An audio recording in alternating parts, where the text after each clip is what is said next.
Evangelio de Mateo capítulo 5 y vamos a leer los versículos 17 al 20.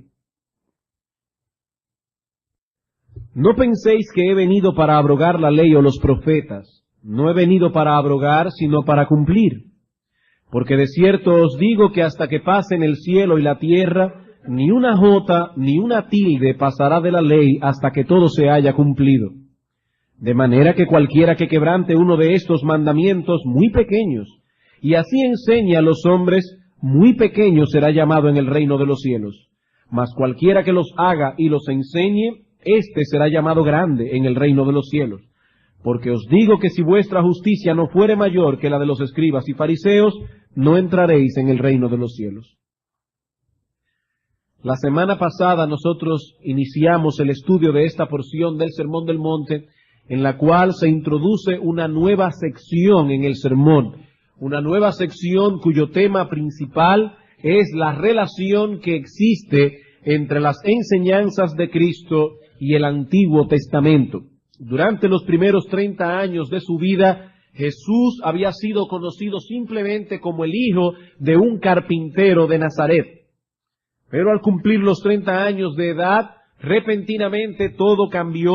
El Señor comenzó a enseñar y a predicar públicamente con una autoridad que no poseían los demás maestros en Israel y a realizar milagros portentosos que autenticaban su autoridad. Y la gente comenzó a inquietarse al ver estas cosas. ¿Quién es este hombre que ni siquiera milita activamente en ninguna de las sectas religiosas reconocidas? En el tiempo de Cristo, Israel se encontraba dividido básicamente en 4 grupos religiosos. Por un lado estaban los fariseos, por otro lado los saduceos, luego estaban los celotes y después estaban los esenios. Pero Cristo no pertenecía a ninguno de ellos. Ni siquiera era fariseo, los cuales eran considerados los exponentes más fieles de las enseñanzas del Antiguo Testamento. De hecho, fue precisamente a los fariseos a quienes Cristo dirigió sus críticas más fuertes durante su ministerio. Y la gente comenzó a inquietarse y a preguntarse, ¿será este hombre una especie de revolucionario que vino a cambiar el orden establecido de las cosas? ¿Cuál es la actitud de Cristo hacia las Escrituras y particularmente hacia la ley de Moisés? ¿Será la intención de este maestro sustituir las enseñanzas del Antiguo Testamento por sus propios criterios y opiniones? Son estas interrogantes las que Cristo responde aquí, y lo hace primeramente estableciendo 2 principios generales antes de pasar a ciertas aplicaciones y ejemplos específicos. En primer lugar, Cristo afirma que sus enseñanzas están en perfecto acuerdo con las Escrituras del Antiguo Testamento. No penséis que he venido para abrogar la ley o los profetas. No he venido para abrogar, sino para cumplir. Y el segundo principio es que sus enseñanzas, al mismo tiempo que están en perfecto acuerdo con el Antiguo Testamento, están en total desacuerdo con las enseñanzas de los escribas y fariseos. Versículo 20. Porque os digo que si vuestra justicia no fuere mayor que la de los escribas y fariseos, no entraréis en el reino de los cielos. Eso es básicamente lo que enseñan estos versículos que comenzamos a estudiar la semana pasada. Cristo no aprueba la manera en que los fariseos usaban el Antiguo Testamento, pero eso de ningún modo significaba que no estuviera de acuerdo con el Antiguo Testamento mismo. Tomemos como ejemplo el primer caso particular que Cristo trata a partir del versículo 21 y que nosotros comenzaremos a tratar en unas semanas siguientes, la interpretación farisaica del 6º mandamiento. Versículo 21. Oísteis que fue dicho a los antiguos, no matarás, y cualquiera que matare será culpable de juicio. Los fariseos habían reducido el alcance del 6º mandamiento al acto homicida. ¿Quiénes eran culpables de homicidio? De acuerdo a la interpretación farisaica, únicamente aquellos que quitaran literalmente la vida de otro. El que matare será culpable de juicio. Pero Cristo les hace ver que el alcance de este mandamiento es mucho más amplio. El sexto mandamiento no solo prohíbe el homicidio, sino también aquellos impulsos internos de corazón que pueden llevar a un hombre al homicidio o a dañar a su prójimo en algún sentido. Versículo 22. Pero yo os digo que cualquiera que se enoje contra su hermano será culpable de juicio, y cualquiera que diga necio a su hermano será culpable ante el concilio, y cualquiera que le diga fatuo a su hermano quedará expuesto al infierno del fuego. Todos aquellos pecados que atentan contra el bienestar del prójimo están incluidos en el sexto mandamiento. La ira desmedida, el deseo de venganza, las palabras hirientes, etc. Cristo entonces no vino a abrogar la ley, sino más bien a cumplirla. ¿Y eso qué significa? Creo que el ministro puritano William Perkins fue muy acertado al decir que Cristo cumplió la ley básicamente de tres maneras. En primer lugar, al restaurar en su propia doctrina el significado verdadero y la aplicación correcta de la ley, como es el caso aquí. Cristo no está anteponiendo su enseñanza a la de la ley, sino más bien su enseñanza a la interpretación farisaica de la ley. Entonces, en su doctrina, Cristo cumple la ley al darnos el verdadero significado y el alcance correcto de la ley.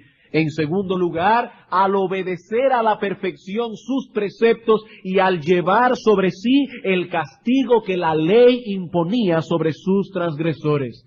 Cristo cumplió la ley, pero también murió en lugar nuestro y llevó sobre sí el castigo que la ley impone sobre aquellos que la transgreden. Y en tercer lugar, Cristo cumple la ley dando a sus elegidos la capacidad de amar y obedecer la ley, y en aquellos que no se arrepienten, ejecutando el juicio de la ley sobre ellos. Cristo no vino entonces a invalidar la ley, a echar a un lado sus demandas o a suavizar su castigo. Él no vino a descartar, sino a retener. Él no vino a anular, sino a reforzar. No a derribar, sino a establecer las escrituras del Antiguo Testamento. Esto fue básicamente lo que nosotros vimos la semana pasada.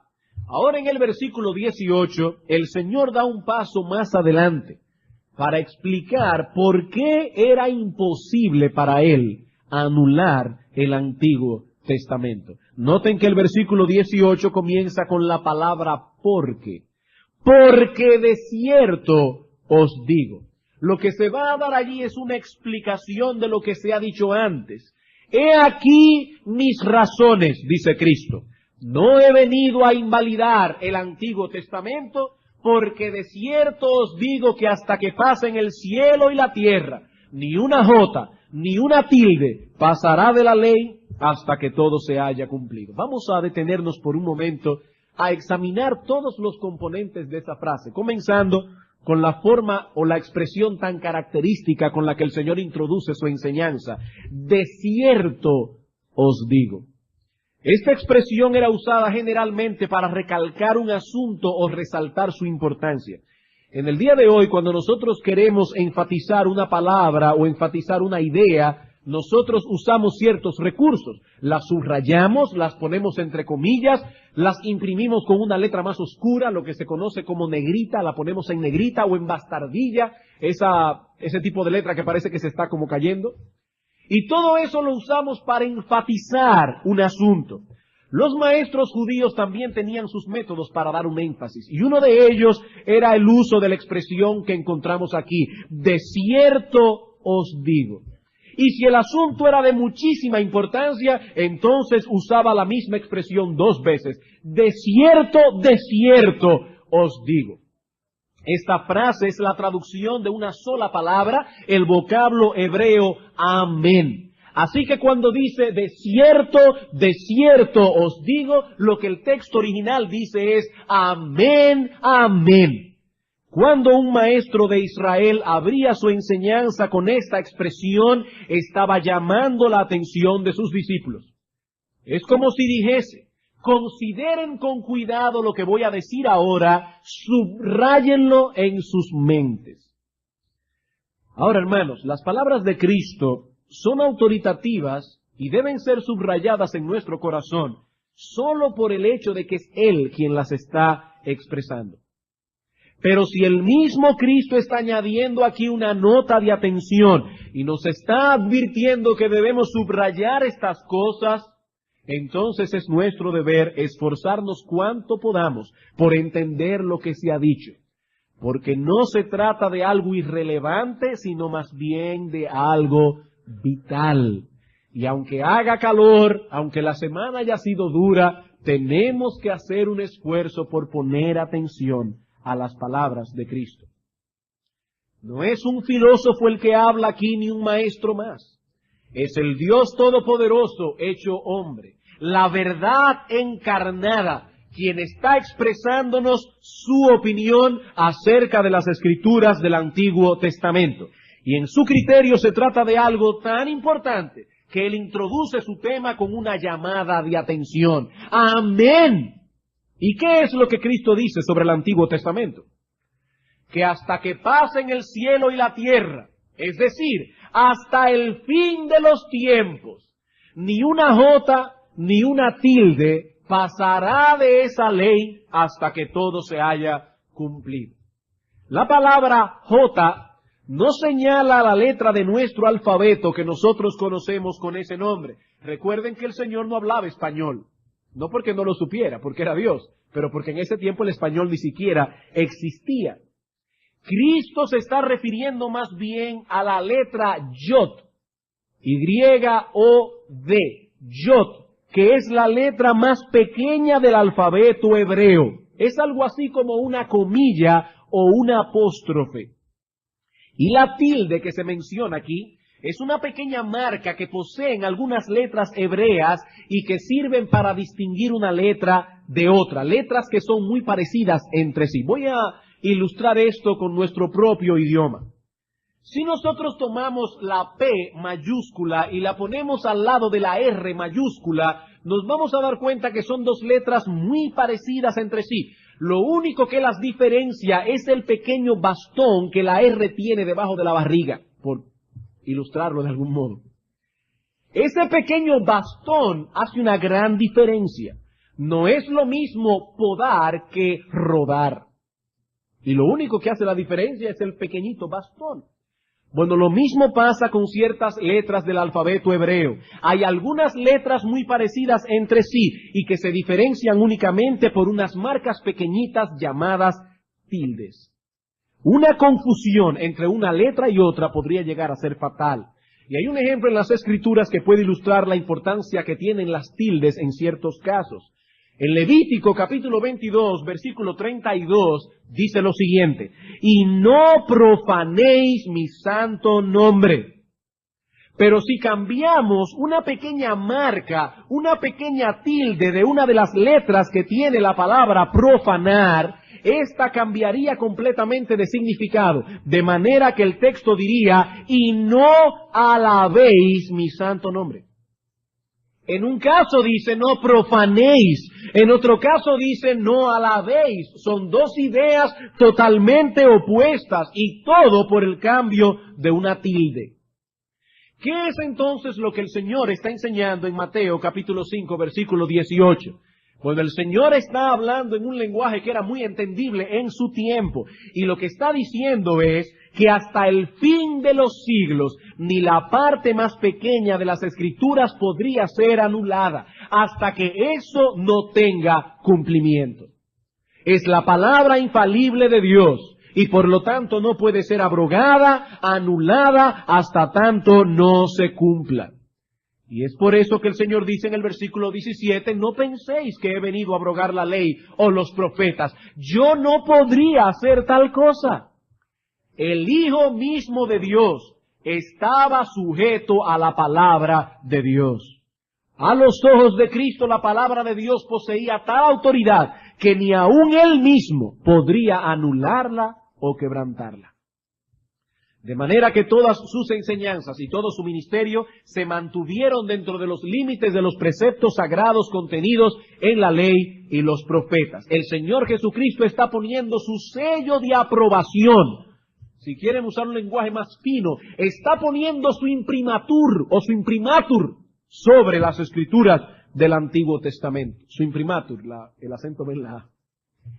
Y al hacerlo, nos está enseñando al menos 3 grandes verdades que son las que queremos desarrollar en el tiempo que nos resta. 3 grandes verdades que veremos en esta mañana.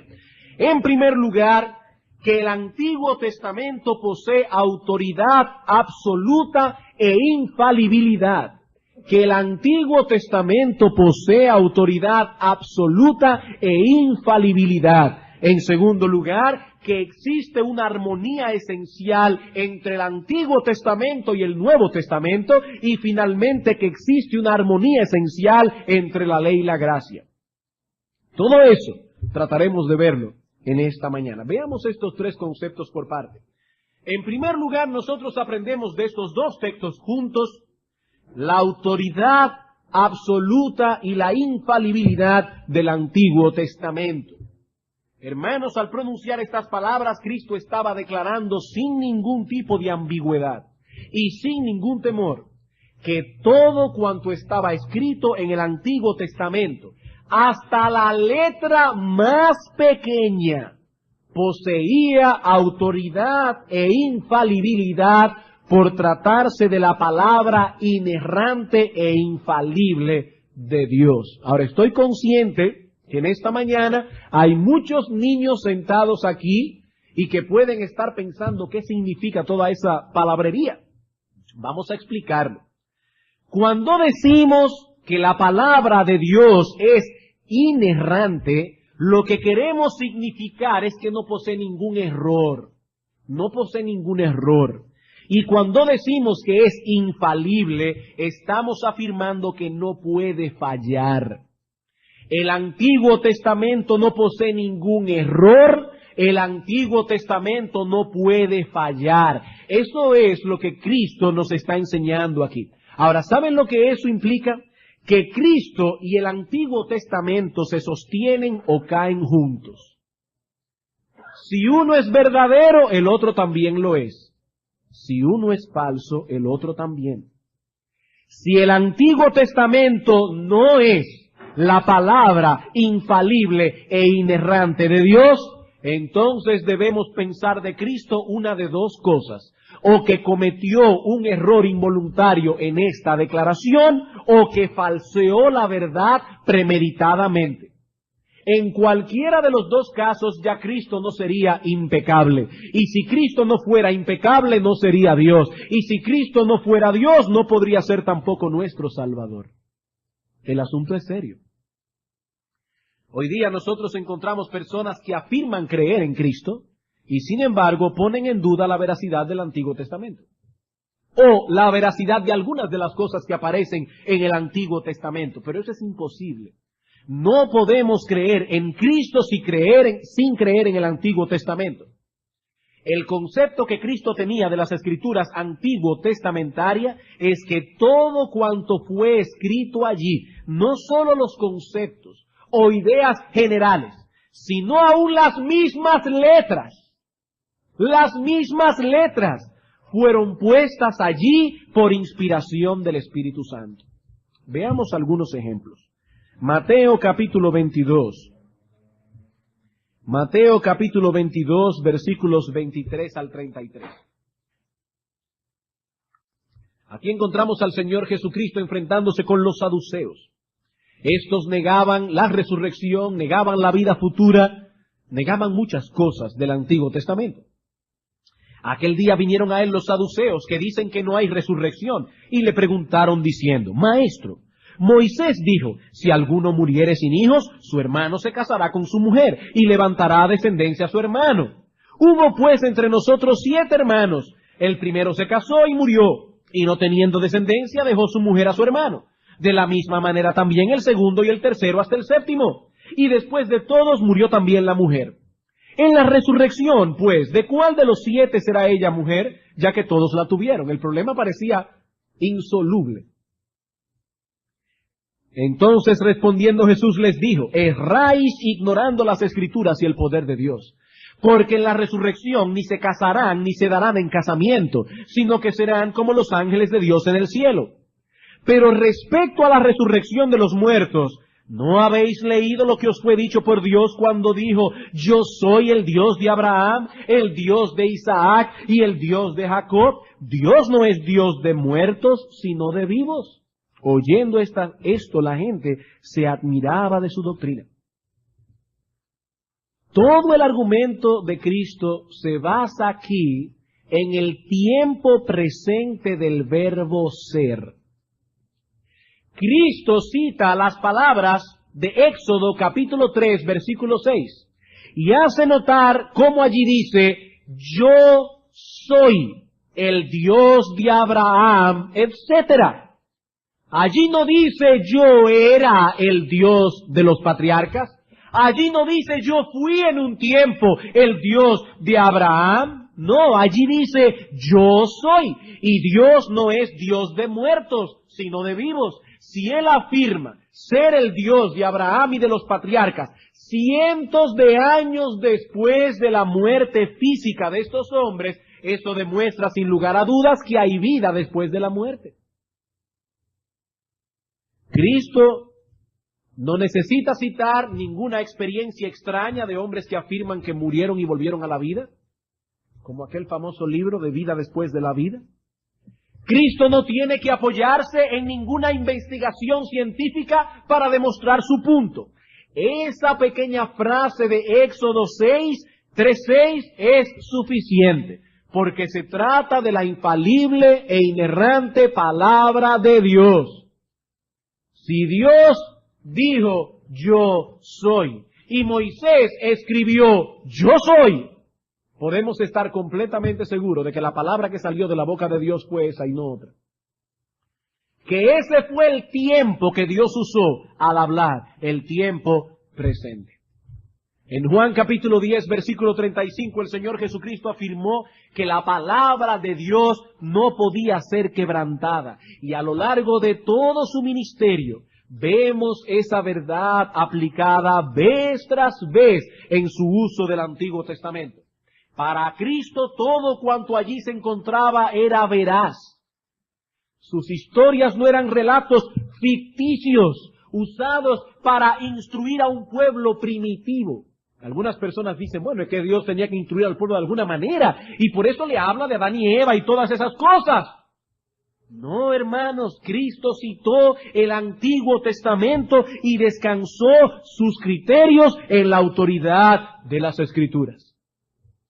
En una ocasión los fariseos se acercaron a él para preguntarle acerca del divorcio, un tema sumamente candente en el tiempo del Señor, ya que las opiniones se encontraban divididas entre dos escuelas o dos enseñanzas rabínicas, la del rabino Shammai y la del rabino Hillel. Pero el Señor no apeló a ninguno de los dos maestros para apoyar sus conclusiones. Cristo los llevó al Génesis para ver qué enseñanza práctica ellos podían derivar de esa historia en lo que respecta al matrimonio. Dice Cristo, ¿no habéis leído al principio que el que los hizo, varón y hembra, los hizo? Y cómo Dios los juntó y dijo, lo que Dios juntó, no lo separe el hombre. Indudablemente el Señor Jesucristo creía en la historicidad de Adán y Eva. El Señor Jesucristo creía que hubo un tiempo en la historia que hubo un huerto del Edén. El Señor Jesucristo creía que Dios casó a Adán y a Eva y puso ese matrimonio como un modelo o un patrón para todos los matrimonios que vendrían a lo largo de los siglos. En otra ocasión citó la historia de Jonás para hablar de su resurrección. Los fariseos pidieron una señal que autenticara sus palabras y Cristo les respondió, la generación mala y adúltera demanda señal, pero señal no les será dada, sino la señal del profeta Jonás. Porque como estuvo Jonás en el vientre del gran pez, no de la ballena, allí no dice ballena, allí dice gran pez, monstruo marino. Como estuvo Jonás en el vientre del gran pez 3 días y 3 noches, así estará el Hijo del Hombre en el corazón de la tierra 3 días y 3 noches. Es evidente que Cristo creía en la existencia de un profeta llamado Jonás, que estuvo en el vientre de un monstruo marino por 3 días y 3 noches. Eso puede sonar fantástico y aún infantil, pero Cristo creía que era una historia verídica. Ahora bien, ¿realmente esta historia es tan increíble y tan fantástica como parece? Admitimos que se trata de algo extraordinario, no todos los días suceden cosas como esas. Y aún me pregunto si alguna vez otro hombre fue tragado por un pez como Jonás y permaneció o ha podido permanecer algún tiempo debajo del agua sin morir. Pero hermanos, ¿cuándo entendemos que hay un Creador todopoderoso que hizo el cielo y la tierra y todo el ejército de ellos en 6 días y 6 noches? Y todo eso de la nada, solo con el poder de su palabra, entonces vemos que la historia de Jonás es perfectamente creíble. Ahora, ¿saben lo que no podemos creer? Que una persona afirme creer en Cristo y no crea en Jonás. Eso sí es increíble. Eso sí que no puede ser admitido. Si Jonás no es otra cosa que un relato ficticio o un cuento para niños, debemos concluir que Cristo era un ignorante o que era un engañador. Y un verdadero cristiano no podría admitir ninguna de las dos cosas. O negamos la autenticidad del Antiguo Testamento y con ellas negamos también la autenticidad de Cristo, o defendemos la veracidad y la autenticidad de ambos. En el siglo pasado se puso de moda dudar de todas las historias del Antiguo Testamento, sobre todo las que parecían más extraordinarias. O a buscarle explicaciones. Recuerdo haber leído hace muchos años atrás que alguien descubrió que en el tiempo de Moisés hubo una sequía muy grande en el Mar Rojo. Y que hubo una marea baja tan y tan profunda, tan y tan fuerte, que eso fue lo que permitió que el pueblo de Israel pasara por en medio del mar. Pero hermanos, si eso es así, entonces tenemos que pensar que hubo un milagro más fantástico, y es que Dios ahogara a todo el ejército de los egipcios en 2 pies de agua. No, hermanos, Dios partió el Mar Rojo en 2. Eso es lo que dice el Antiguo Testamento, y eso fue lo que ocurrió. Incluso en algunos seminarios teológicos, esto confería cierto estatus de erudición. Dudar y ser inteligente eran la misma cosa. La misma cosa. Eso no debe extrañarnos. Satanás siempre ha estado ocupado en minar la autoridad de la palabra de Dios. Ese ha sido su trabajo por siglos y siglos. Dios dijo al hombre en el huerto del Edén: si comes de ese árbol que está en el medio del huerto, morirás. Satanás vino un poco más atrás y dijo al hombre: con que Dios os ha dicho, no comáis de todo árbol del huerto. Pero en verdad, ¿qué serán tan tontos como para creer que el simple acto de probar una fruta va a traer tantos resultados funestos? Pues les tengo una mala noticia: Dios no está diciendo la verdad. No moriréis. Y no solo eso, si prueban la fruta que Dios ha prohibido, serán abiertos vuestros ojos y seréis como Dios, sabiendo el bien y el mal. Ven, hermanos, el ataque contra la palabra de Dios no es nuevo. Lo que sí es nuevo, en cierto modo, es el hecho de que a partir del siglo pasado, muchos de los que así se expresan llevan el título de teólogos y dicen respetar la persona de Cristo y hasta se autodenominan cristianos. Claro, ellos no son como los demás cristianos. Los demás cristianos tienen una fe ciega, pero ellos poseen una mentalidad más científica. Son eruditos y no pueden aceptar las cosas así como así. Lo que estos eruditos no toman en cuenta es que la verdadera fe incluye un entendimiento correcto de nuestras limitaciones como seres humanos caídos que somos.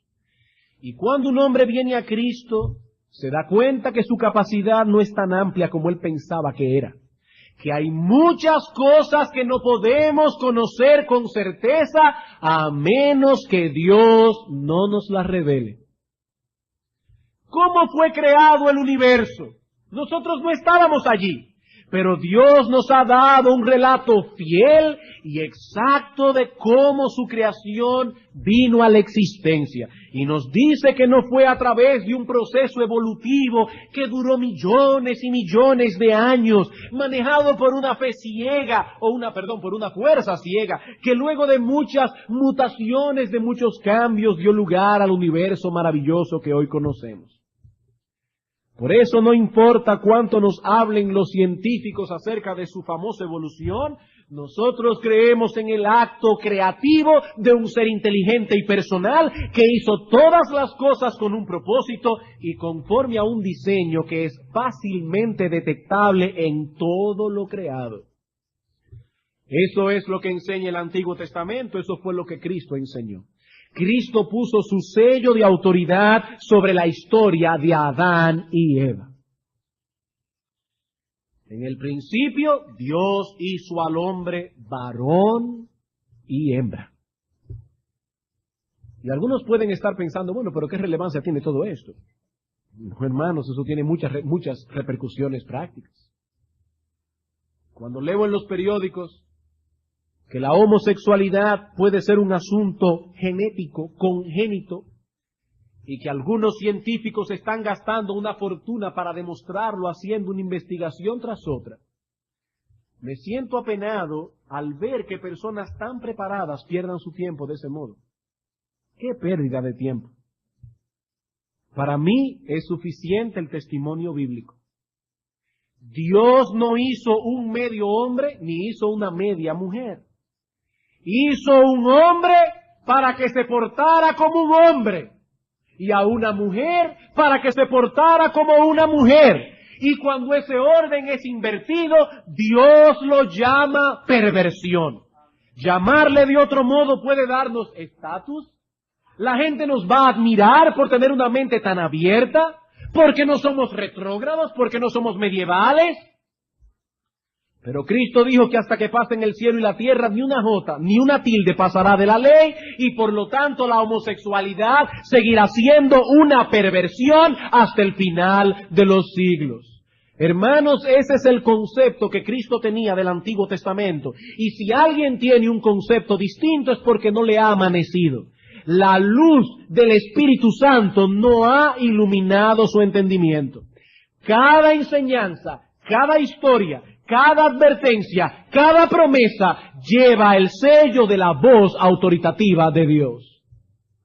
Marcos capítulo 7. Marcos capítulo 7, versículo 9 al 13. Hay aquí una discusión entre Cristo y los fariseos con respecto a ciertos mandamientos en contraposición a ciertas tradiciones rabínicas. Les decía también, versículo 9, bien invalidáis el mandamiento de Dios para guardar vuestra tradición. Porque Moisés dijo, honra a tu padre y a tu madre, y el que maldiga al padre o a la madre muera irremisiblemente. Pero vosotros decís, basta que diga un hombre al padre o a la madre, es corbán, que quiere decir mi ofrenda a Dios, todo aquello con que pudiera ayudarte, y no le dejáis hacer más por su padre o por su madre, invalidando la palabra de Dios con vuestra tradición que habéis transmitido, y muchas cosas hacéis semejantes a estas. Hermanos, ¿pueden ver la conexión en el texto? Cristo está acusando a estos judíos de dejar a un lado los mandamientos de Dios. ¿Cuáles mandamientos? Aquellos que escribió Moisés. Moisés los escribió, pero eran mandamientos divinos. Por eso Cristo no podía abogar la ley o los profetas. Es la palabra de Dios. Y aún el Hijo de Dios está sujeto a esa palabra. Como dijo el apóstol Pablo en Gálatas 4:4, cuando vino el cumplimiento del tiempo, Dios envió a su Hijo, nacido de mujer y nacido bajo la ley. Lo primero que aprendemos entonces de estas palabras de Cristo en Mateo 5, 17 y 18 es que el Antiguo Testamento posee autoridad e infalibilidad absoluta. Y escuchen esto. Nadie será salvo a menos que no vea el Antiguo Testamento bajo esa misma perspectiva. Cuidado, cristianos, no menosprecien el Antiguo Testamento. Nadie será salvo si no puede ver el Antiguo Testamento bajo esa misma perspectiva. Lucas capítulo 16. Hay una historia allí, por causa del tiempo no lo voy a leer entera. Una parábola. Había un hombre rico que se vestía de púrpura y hacía todos los días banquetes con esplendidez. Había un pobre llamado Lázaro, un mendigo, que ansiaba llenarse de las migajas que caían de la mesa del rico. Murieron ambos. Lázaro fue al seno de Abraham, al paraíso, no porque era pobre, sino porque era justo. El rico fue al infierno, no porque era rico, sino porque era un impío. Finalmente dice aquí en el versículo 27, el rico clama: te ruego pues, Padre, que le envíes a Lázaro a la casa de mi padre, porque tengo 5 hermanos, para que les testifique a fin de que no vengan ellos también a este lugar de tormento. Abraham les dijo: a Moisés y a los profetas tienen, óiganlos, la ley y los profetas. En otras palabras, el Antiguo Testamento tienen. Él entonces dijo: no, padre Abraham, porque él sabía que sus hermanos probablemente ni habrían ese asunto. Pero si alguno fuere a ellos de entre los muertos, se arrepentirán. Mas Abraham le dijo: si no oyen a Moisés y a los profetas, tampoco se persuadirán, aunque alguno se levantare de los muertos. Hermanos, la fe es un regalo de Dios. Y cuando Dios imparte a un pecador la capacidad de creer, no concede esa capacidad en el vacío. La fe no es un mero sentimiento. El pecador es convencido de que la Biblia completa, el Antiguo y el Nuevo Testamento, es la infalible e inerrante palabra de Dios. Su intelecto es iluminado para descansar en esa revelación. Pero aquellos que rechazan el testimonio bíblico, incluyendo el testimonio de la ley y los profetas, no podrán ser persuadidos de ningún modo a poner su fe en Cristo. Eso es lo que está enseñando aquí. No se persuadirán, aunque alguno se levante de los muertos y venga a advertirles. Por eso me da tanta pena, hermanos, cuando yo veo cómo un montón de cristianos, débiles muchas veces, sin instrucción, son arrastrados a los estadios y a lugares de concentración masiva para escuchar el testimonio de una famosa mujer llamada Bernarda, que afirma haber ido al cielo y al infierno, y que Dios la envió aquí para dar testimonio a los pecadores de que se arrepientan. Y en el jueguito del famoso testimonio se pasan horas cantando corito, dando testimonio aquí y allá, pero no predican la palabra de Dios. ¿Y qué dice la Escritura? Si no pueden ver claramente lo que enseñan las Escrituras, incluyendo el Antiguo Testamento, la ley y los profetas, no se persuadirán de ningún modo, aunque alguno se levante de los muertos. Si la palabra de Dios no los convence, nada podrá convencerlos. ¿Qué dice el apóstol Pablo? El Evangelio es poder de Dios para salvación. Si el Evangelio no los convierte, ¿qué los va a convertir? Por eso, hermanos, tenemos que insistir que aquí no nos paramos a hacer historias tristes, a hacer chistecitos. Aquí venimos a predicar la palabra de Dios, porque tenemos la convicción de que es la espada que traspasará el corazón de los inconversos y los traerá cautivo a la obediencia a Cristo. Si eso no los trae, la conversión supuesta que hagan no será verdadera. Bien, hermanos, he aquí la primera enseñanza que extraemos de nuestro texto. El Antiguo Testamento posee autoridad absoluta e infalibilidad. Veamos ahora, en segundo lugar, y más brevemente, los 2 puntos que nos quedan. Aprendemos también de este texto que hay una armonía esencial entre el Antiguo y el Nuevo Testamento. Hay una armonía esencial entre el Antiguo y el Nuevo Testamento. El Señor ha dicho que Él no vino a destruir la ley o los profetas, sino más bien a cumplir todo lo que la ley y los profetas han dicho. Todo lo que Cristo enseñó, todo lo que hizo durante su ministerio terrenal, fue cumplimiento de lo escrito en la ley y los profetas. Ahora, hermanos, ¿de qué habla el Nuevo Testamento? El Nuevo Testamento habla de lo que Cristo enseñó, de lo que Cristo hizo, y hay una interpretación en las epístolas de todo lo que Cristo hizo y enseñó. Si lo que Cristo hizo y enseñó fue en cumplimiento de las escrituras antiguo-testamentarias, no puede haber contradicción alguna entre el Antiguo y el Nuevo Testamento. No puede haberla. Tiene que haber unidad y tiene que haber armonía. El mismo Dios es el autor de ambos, el mismo Salvador es el tema, la misma salvación es el asunto primordial que se tratan en ambos documentos.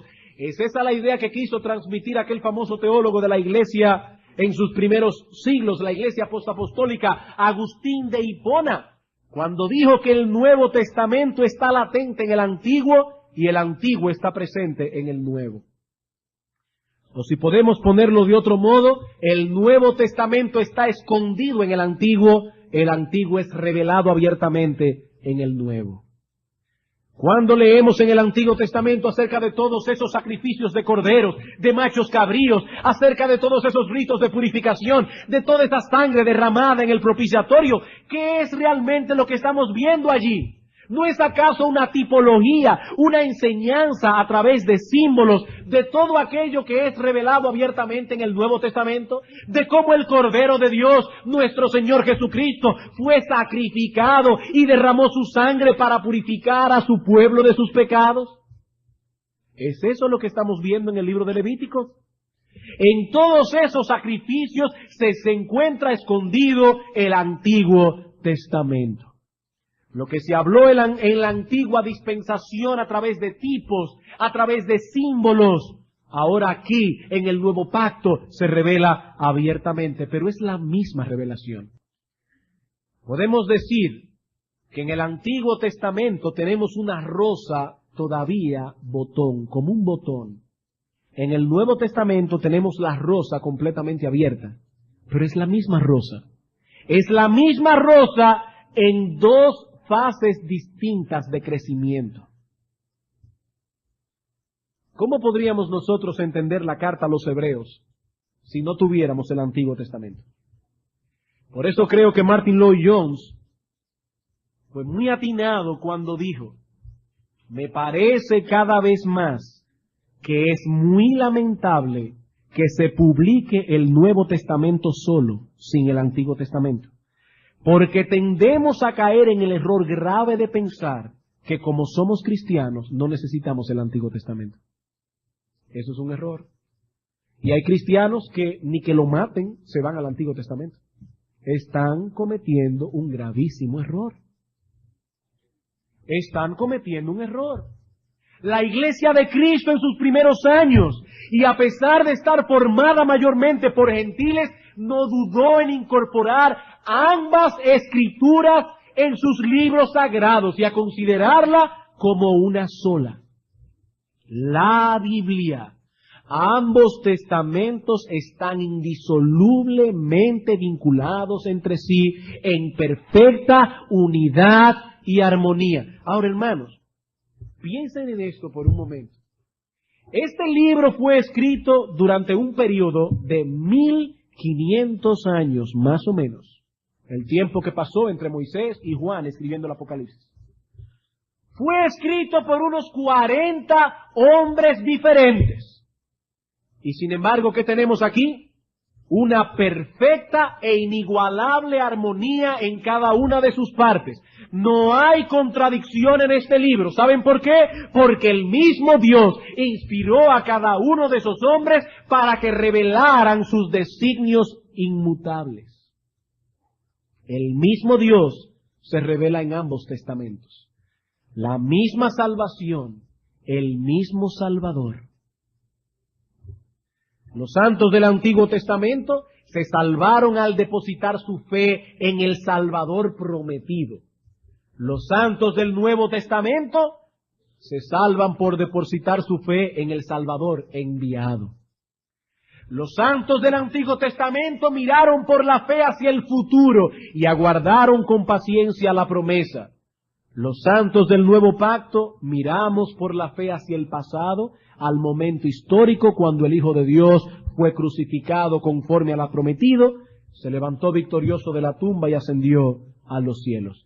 Pero es el mismo Salvador, la misma salvación, el mismo método salvífico. Siempre ha sido por gracia y será por gracia por medio de la fe.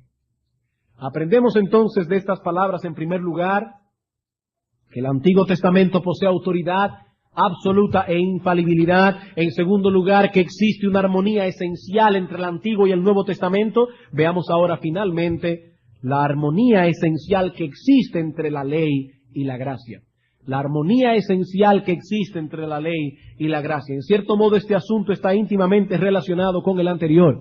Algunas personas separan de tal modo el Antiguo Testamento del Nuevo que no pueden percibir la gracia de Dios en el Antiguo, ni pueden aceptar que haya ley en el Nuevo. Son dos cosas tan diferentes que no hay gracia en el Antiguo, no hay ley en el Nuevo. Pero lo cierto es que tal antagonismo no existe. El Señor dice aquí, yo no he venido a anular la ley o los profetas, sino más bien a cumplirlos.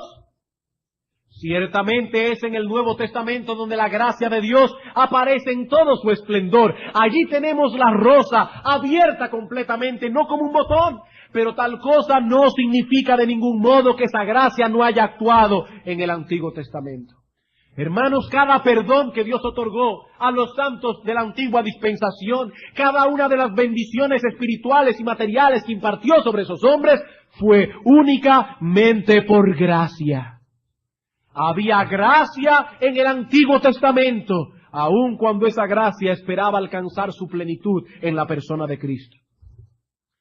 Eso es lo que nos dice el apóstol Juan en el primer capítulo de su Evangelio. La ley por medio de Moisés fue dada, pero la gracia y la verdad vinieron por medio de Jesucristo.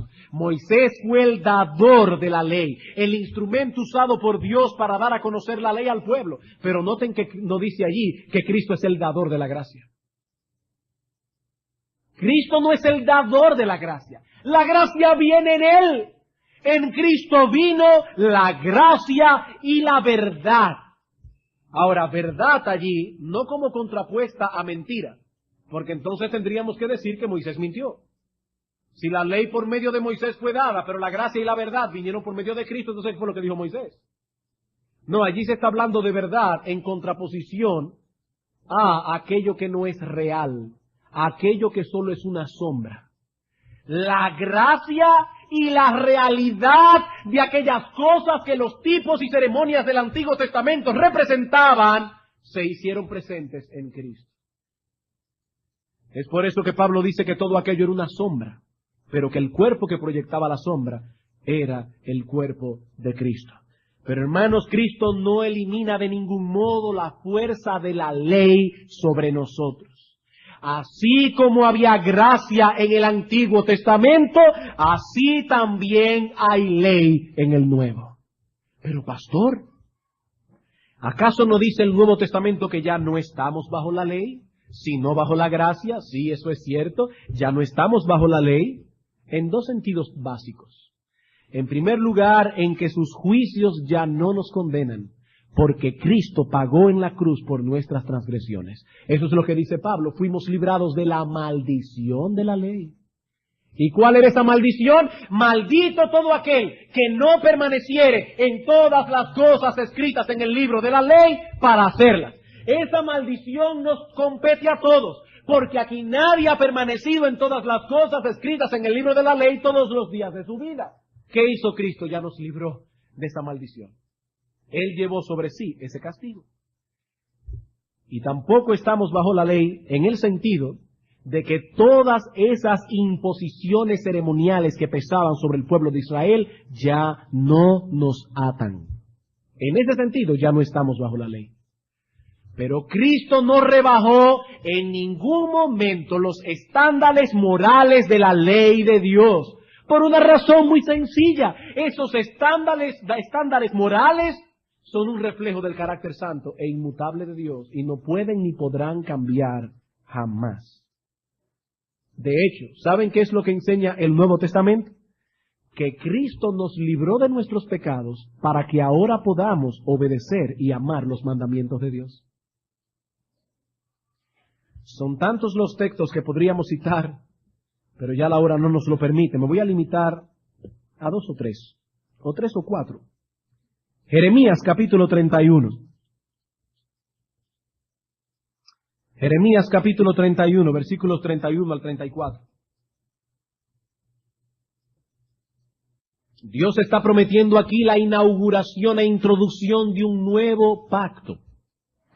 Y es interesante notar que el autor de los Hebreos, búsquenlo después en su casa, el autor de los Hebreos en el capítulo 8 cita este texto de Jeremías como un texto que ya tuvo cumplimiento. Tan pronto Cristo murió, resucitó y ascendió a los cielos.